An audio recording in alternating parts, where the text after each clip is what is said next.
Right. Let's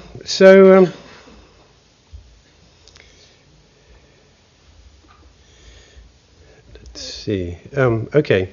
So I'm going to be talking about on a more general level as to what's the use of getting down to this kind of spatial resolution. What can we really learn about this? So I'm going to be addressing the question of how do we model the brain in a mechanistic way, in a realistic way. And I'm going to mention the issue of cortical parcellation in this respect. And then move on to the question of anatomical localization and myelination. Myelination equals maturation, something very important to recognize. And how do we localize functional activity? How do we assess causal interactions? And talk about experimental strategies for layer-dependent studies. So if we want to model the brain mechanistically, we have to define the components of a brain at the system level. Obviously, we can't use individual neurons or synapses. There's far too many of them to make any kind of model. So if we're lucky, we'll be able to learn a great deal by getting to the level of the 450 or so deep brain nuclei, subcortical nuclei, and the 200 or so cortical areas that can be defined in a typical human brain. That number of now 650 components should be plenty for any kind of modeling and is possible to handle with very fast computers. But we need not only to define the components and define them in vivo, but we want to understand how those components transform inputs to outputs to make a decent model. So we have to have some means of estimation of causality between the different components of the brain. And part of this estimation of causality depends on actually knowing how the components are connected to each other. What are the structural and functional connectomes, and in particular, in this context, layer-dependent wiring. And of course, the $1,000 question is will we get adequately accurate predictions from the level of granularity that we can actually achieve using techniques which are non-invasive like MRI? I would love everyone involved in this game to read such studies as Carl Craver's Explaining the Brain in order to understand better what actually you need to model something in a way which is satisfactory to the whole discipline of neuroscience. So now, talking about myeloarchitecture, the cortical anatomy. So fundamental points are neuroanatomy is not random. Neurons are there to controllably connect. Anatomical detail has functional importance. It should not be smoothed out with 8 millimeters of smoothing, as is typical in many analysis techniques have been developed, including SPM, which I helped to develop myself.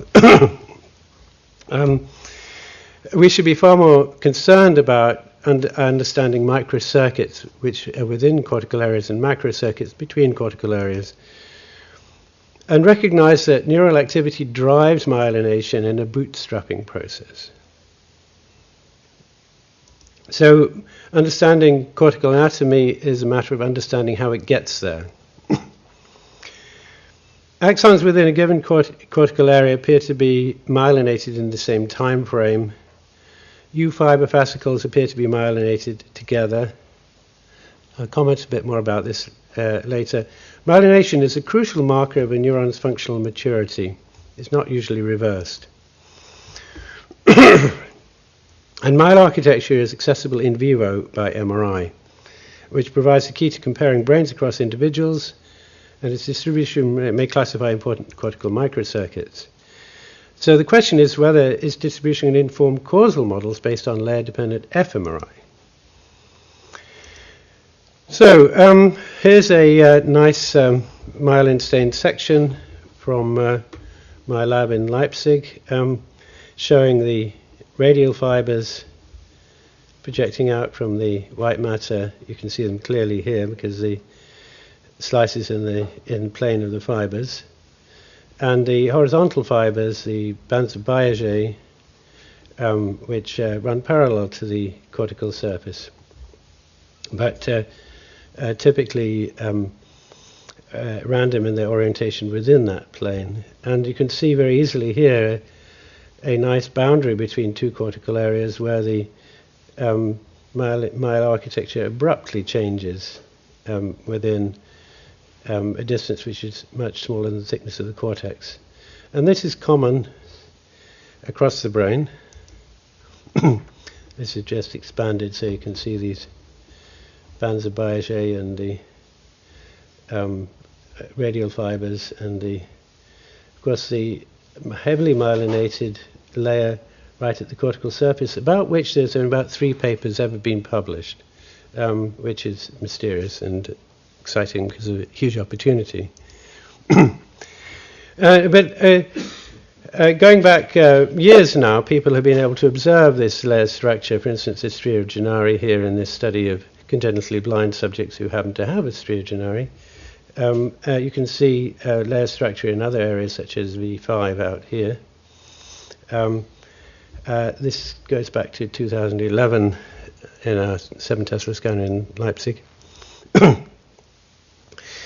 So, classical myelin neuroanatomists describe well-defined areas of cortex with relatively uniform patterns of myelination, with harsh-sharp boundaries, hair-sharp boundaries, as Oscar and Cecile Vogt claimed over a century ago, which coincide with the architectonic boundaries. And the more recent work by Glasser and Van Essen, which is derivative of work which we did in Leipzig, also claimed many sharp areal boundaries. Myelination is driven by experience. This implies that within a given cortical area, neurons have shared experience over their period of myelination and must therefore be regarded as having closely related functions. This is really talking about the functional parcellation of the brain. Patterns of myelination indicate important local cortical microcircuitry. Connectivity defines function. So now, how do I get back?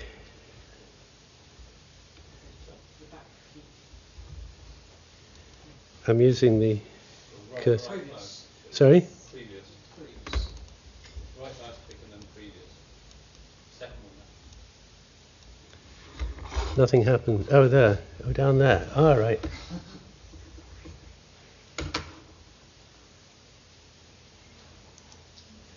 I wasn't expecting it there. So, yes, myeloarchitecture, in my view, is the key to functional localization. We have, on the left here, we have the Brodmann areas, and on the right, the myeloarchitectural areas defined by Elliott Smith back in 1907. This is still one of the most useful maps of the myeloarchitecture of the brain, which tells you how little research has been done in the last century on myeloarchitecture. There's only a few hundred papers ever been published. It's time for that to change. Now we can see myeloarchitecture with MRI. For instance, this is early work shown at HBM meeting in 2010, showing primary motor cortex and primary somatosensory, primary auditory cortex, B5, MT, B1, on a cortical map of T1, quantitative T1 obtained with MRI in vivo. This matches the Hop map. He was in the Vogt and Vogt neuroanatomical lab. He made this map using cadaver brain sections, indicating the degree of myelination as darkness. So that matches rather well. And in the paper published by Glasser and Van Essen in 2011, they replicated this this result. One can do better if one takes these maps of T1 in the cortex and uses them to co-register a number of brains and then average across them one gets very fine detail, and this is cortical layer by layer. This is using very high resolution, 0.5 millimeter isotropic MRI at 7 Tesla. And so using these techniques, we can parcellate the cortex on the basis of the cortical profiles, the layer dependence of the myelination. This gives us also a doorway into understanding the local cortical circuitry. It helps very much now to understand that a lot of these horizontal pathways are actually inhibitory. This is work of Micheva et al. In 2017, and they arise not from pyramidal cells but from basket cells, which are inhibitory neurons which basically control a fair number of neighboring pyramidal cells. So this is a door that's been opened by recognizing that MRI is looking in great detail at myeloarchitecture. So now we want to understand causal directionality. We know that from histology and animal brain research, we can talk about the cortical layer specificity of input and output pathways for each cortical area. Experimentally, we can drive activity in input layers, and experimentally we can observe the behavioral effects of activity in output layers. So if we can discriminate these layers with the spatial resolution of fMRI, we can then talk about causal relationships between brain areas. We can distinguish between inputs and outputs. Where we have top-down and bottom-up apparents separated spatially in a particular area of cortex, we can also estimate causal directions if we can devise paradigms which will either activate one or the other. The complexity of the cortical wiring is indicated. This is taken almost at random from a paper by Feldmeyer in 2012, rat whisker barrel cortex, just showing how rich and complicated the wiring is, but also indicating that one can discriminate input and output pathways. Once one has this notion that we can actually separate these experimentally with MRI, we can start thinking about the kind of paradigms that we might want to use, where you have layer-specific neural activity in the same cortical area. So, for instance, motor imagery versus actual motion. This is work we did in Leipzig in 2010. I'll mention very briefly. Visual imagery versus actual vision. And I think the work here done by Koch, which uses visual illusions, and the Knitzer triangle is an example of that. Auditory imagery versus actual hearing, cross-modal versus unimodal stimulation, top-down versus bottom-up attentional modulation, self-motion versus other motion in mirror system brain areas, touch experience versus touch observed.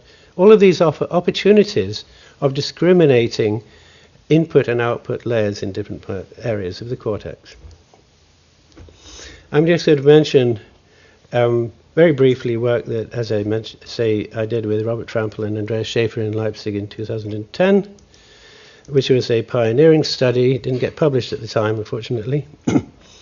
We used 0.4 millimeter isotropic structural images to identify an ambiguously specific cortical area of interest and to compute cortical contours.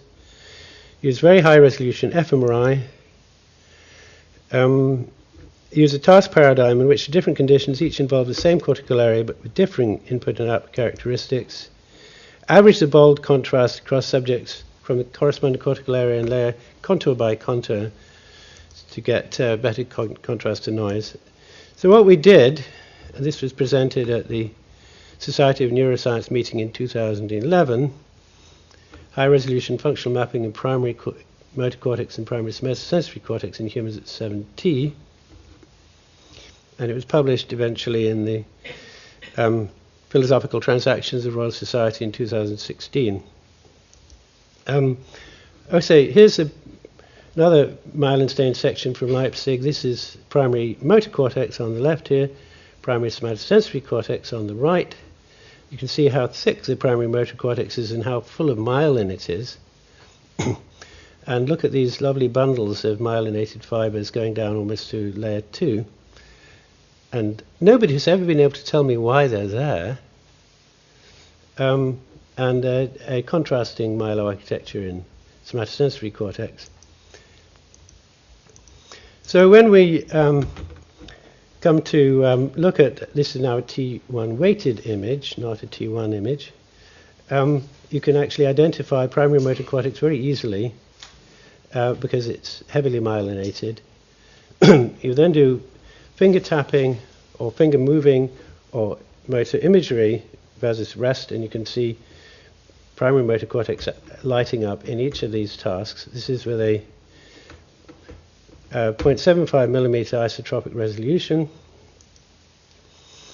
and these are two typical subjects. They're very similar data.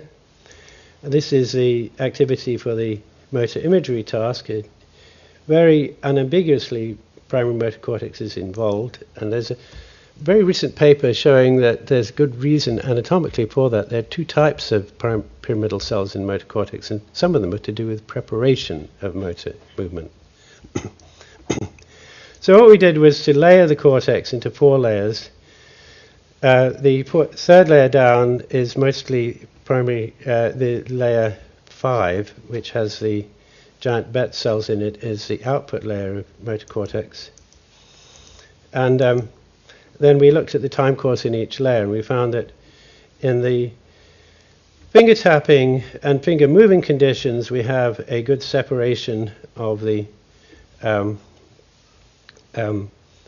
time courses in each layer, which is characteristic. We have most bold contrast in the superficial layer and least in the deepest layer for very obvious hydrodynamic reasons.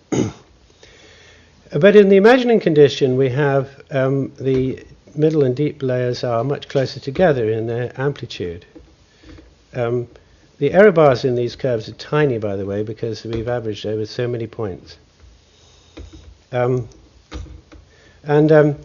Once we normalize with respect to the amplitude in that deepest layer, we find that the imagining condition is very significantly weaker in its activation compared with the other layers. So there's the imagining, there's the tapping, and there's the moving, the red bar we're looking at. And the conclusion for this is that we are really looking at the absence of output from layer 5 in the imagining condition. If there was an output from layer 5 in the imagining condition, it wouldn't be an imagining condition, it would be a motor condition. So, concluding, what we can gain from submillimeter resolution is we can identify brain components in living brain using myeloarchitecture. We can understand using myeloarchitecture what the cytoarchitecture is, and then we can assign input and output layers for each area. And then we can use techniques like cerebral blood volume mapping or some types of bold contrast fMRI to map pericyte activity to attribute causal function layer by layer. And I mention now, for people's interest, the recent work by Martin Lauritson's group in 2018 showing that pericytes do indeed lie in the right places to give you very detailed control of cerebral blood volume, and they're found throughout the cortex. And just to finish, I just want to plug the technique recently published by Gabby Lohman called LISA in Nature Communications, which is a much more spatially precise way of analyzing fMRI data. So thanks for your attention.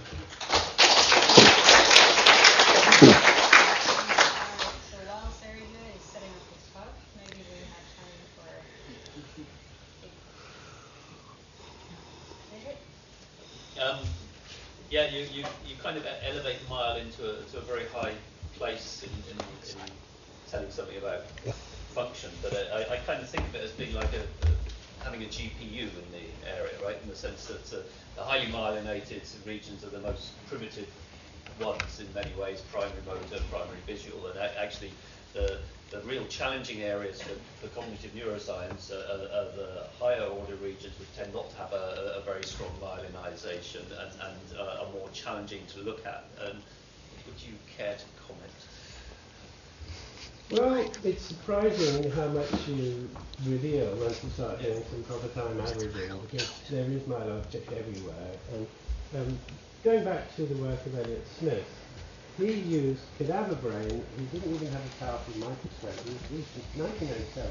He was using a powerful lens, basically, looking at fresh cadaver brain, slicing it, and looking at the bands of biogen with that primitive equipment. And with that, he was able to distinguish about 50 areas, many of them in prefrontal cortex, just in terms of visibility of the bands of biogen. So it shouldn't be so difficult. Yeah. All right. So thank you, Bob.